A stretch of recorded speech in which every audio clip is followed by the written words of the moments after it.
Được chưa? Mất rồi. Mất rồi. Đây rồi.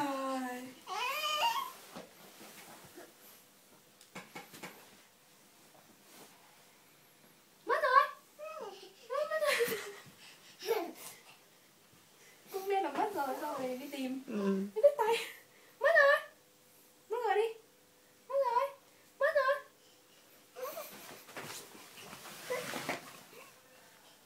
Đâu rồi sao? Mất rồi. Ba ba chị bảy. Mất rồi.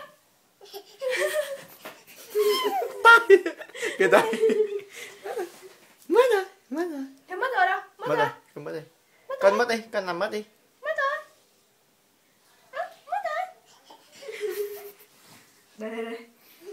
Đây, thế ngồi xuống. Con đây. Con đây. Này. Này. Mất rồi. Mất rồi. Cái tay. Đây mà. Này. Mất rồi. Mất rồi là như này. Tự nhiên nhau lại tìm. Mất rồi. Chị.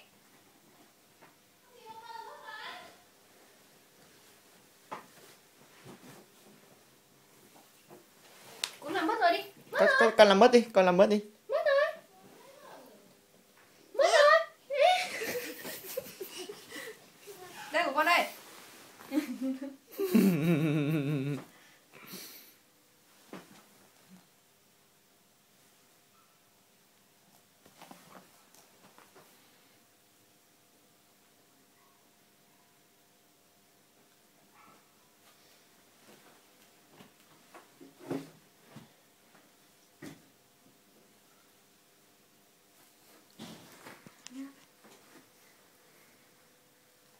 Mất rồi.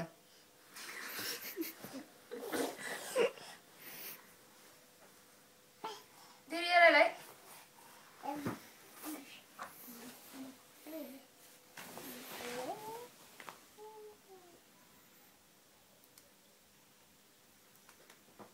Mất rồi. Mất rồi đâu?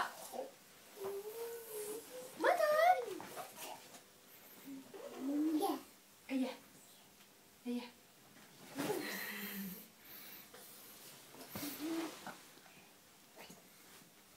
Đứng lại đây, đứng lại đây. Mất rồi. Mất rồi.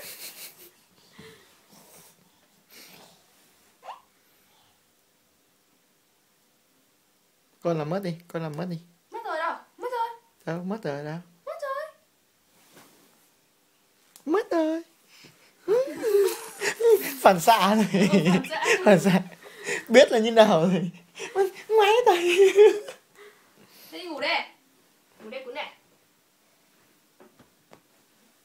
Mất rồi. Mất rồi. Đây của con đây. Không cười đéo thế. Cứ chờ. Mỏ nhọn nó trốn mỏ.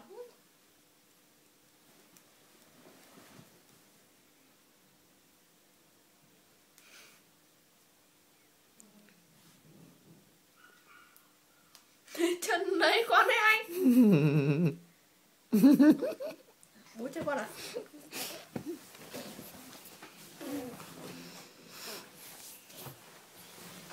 Nắm tay đi.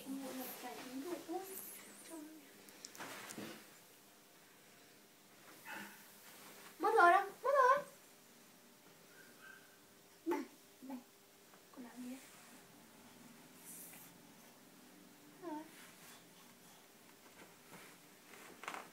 Mất rồi đâu? Mất rồi. Đây.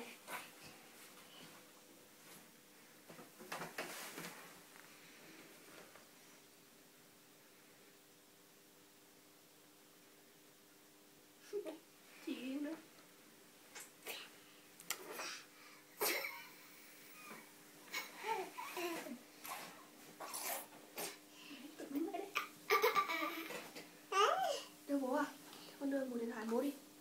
Đưa Hải bố đi. Cất đi. Mất rồi. Đưa bố chi nào. Đây đây. Ừ.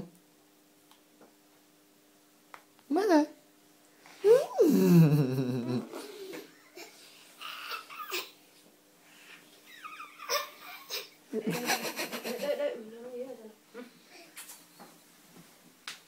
Thôi ngủ đây. Bắt chân mồm kìa.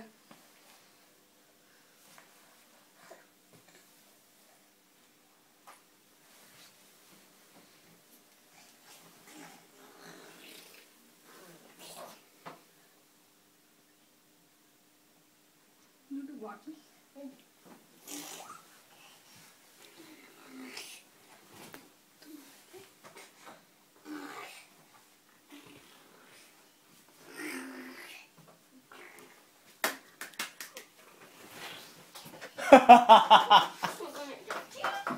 Ôi trời nào trời chết nhỉ. Hiểu. Chồng bố đứng dậy sao chứ. Đứng dậy đây. Con này đứng dậy đây, con này đứng dậy nào. Đứng dậy Nào. Nào. Hôm nay lần đầu tiên đứng dậy nào. Đứng dậy. Mất rồi. Mất rồi. Mất rồi nhỉ?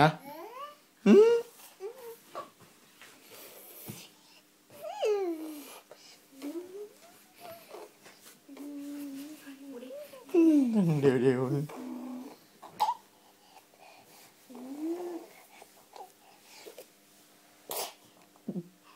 Pi, con nhổ nước bọt đi. Pi. Rồi vào hết máy mất rồi. Pi. Tất tiền tối hôm nè.